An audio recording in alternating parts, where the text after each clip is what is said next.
Well, as long as you kids were there, and I could hear your voice and talk.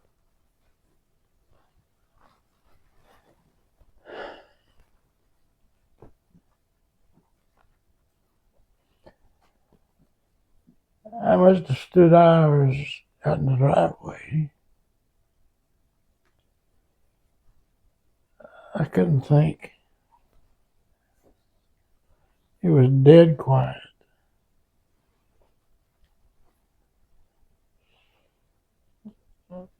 I just couldn't. I was numb. I couldn't think. I couldn't talk.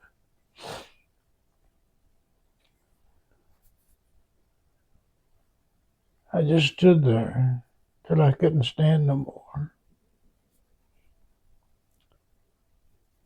Um, I was numb.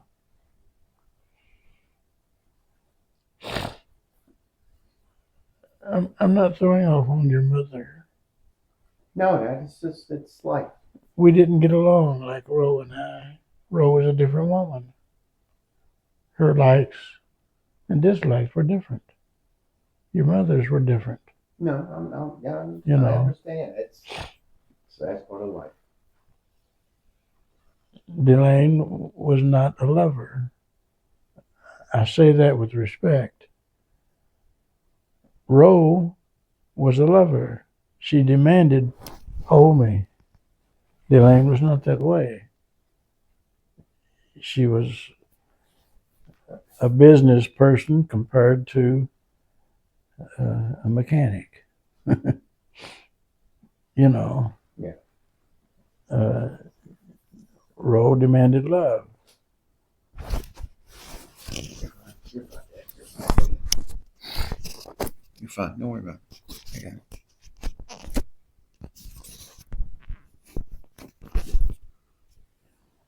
And there were nights we'd go to sleep with our arms around each other. Sometimes we'd wake up holding each other. We got a hold of each other during the night, didn't even know it. And she just made my home heaven on earth. She was a professional housekeeper. She liked things, and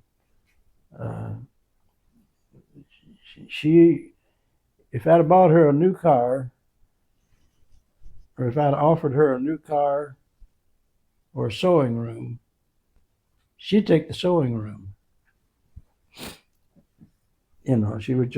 She loved sewing. When Miss Kentucky run for Miss America, the family asked her to make the dress for Miss America. She was that good.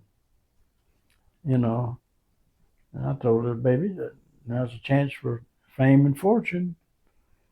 Miss Rowena Vincent, the dressmaker, she said, you can have it. I don't want it.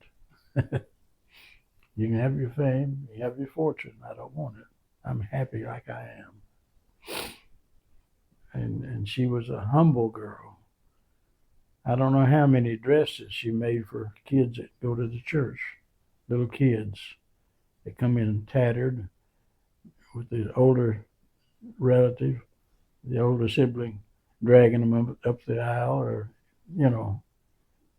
their clothes half put on because mom and dad was drunk, couldn't get up. And she would call them to her and measure them, write it down, go home, make them a dress. Next Sunday, they had a pretty dress to take home. Sometimes she put them on them in church. And she was just that way. She was an excellent cook. And she loved riding horses, and she loved riding motorcycles. We took a trip out west, her and I, on our Gold Wing, and it got cold. We didn't realize that the temperature changed when you get in the mountains out in Colorado, and those big mountain places. And she would complain, but there's nothing. I said, baby, there's nothing we can do. there's no stores nearby, and we'll get to a warm spot. And I remember when we went up through Estes Park, the higher it got, the colder it got. And when we crossed the peak of the mountain, there were stores there open, and we stopped and went in and warmed up. But it was 40 degrees and raining. But she didn't have a fit over it, you know.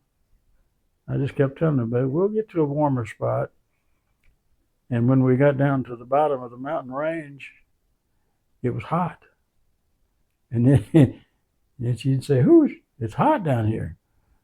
You know. I said, "Well, I told you we'd get to a warm spot." And I remember we got close to Denver. And I say close to Denver. We could see it. We could see the lights of the city. And she said, when are we going to get to a place where we can stop and get warm again? Because it was dark. I said, well, see those lights down there? I said, they're about 10 miles down the road. We'll be there in about 10 minutes. And 10 minutes passed, and those lights were still sitting there. And 10 minutes passed, and 10 minutes passed, and 10 minutes passed. An hour later, we had gone 50 miles, and finally the city was there. They looked like it was about 10 miles away, but it was 50 miles to Denver. And we spent the night there, and the next day we went to Flagstaff because we heard there was a bike rally. We went there. The temperature was just perfect, and motorcycles all over the place. We met a lady with a sidecar that drove from Texas to there with her sons on their bikes, and she had her own bike. Her husband was dead. We met several people that were like friends. You know, bikers are friendly people, and we enjoyed it. And we stayed there for most of the day, and then the air was getting cool, and Flagstaff is high up, so it's cooler up there. And you might say ground level temperature, like you would at home. And so we pulled out and headed south. I forget the highway, but halfway down the mountains, so to speak, you could see the squirrels leaning back against a tree, fanning themselves. It was so hot. And anyway, we got down into let's see, I forget the name of the first town. Then we got to Phoenix, and we stopped and seen Barbara, Ransom's first wife, and stayed with her for a while. And then we went on down to Tucson. I don't remember if it was the next day or not, but we met Greg and Ruth Ann, Ransom's two kids. I say kids, they were grown. And spent the evening with them and supper, and then we pulled out and got a motel and headed back. And heading back through New Mexico on a bike, it's like sitting in front of a heater with a fan. I mean, it was hot. But we made it, and got a motel, and I left my keys in my bike downstairs. And the next morning I got up and I couldn't find my keys. And so I thought, well, one other place to look. And I walked downstairs out of the motel, and there was the keys in the ignition. So we had a good time. You know, we had to complain, both of us did, of the weather. We only hit rain in Estes Park up in the mountains. And bikers were up there, pedal bikers, and they were talking a little dangerous when it's wet. And because your bikes will slide when on those steep places. And we talked with them for a while because it was interesting. There's a bunch of them. And they carried spare tires and I call them air cans. You have a flat Right, tire, it works as an air pump. And some of them carried hand pumps. Some had trailers with a lot of tools. And, it was just an interesting trip. It wasn't always comfortable, but we was enjoying it. And we stayed in the east side of Dallas, Texas, our last night out. And we got up, and at 8 o'clock that morning, we pulled away from Dallas.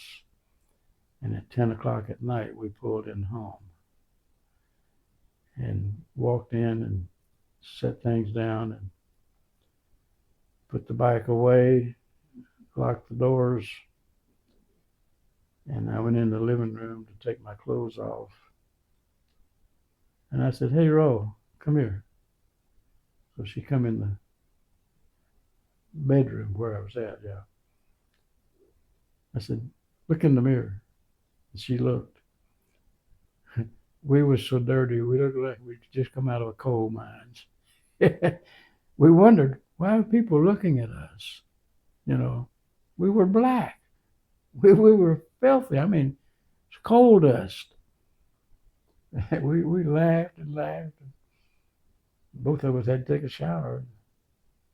We went to bed. We didn't wake up till 11 o'clock the next day. It was about 11 when we went to bed.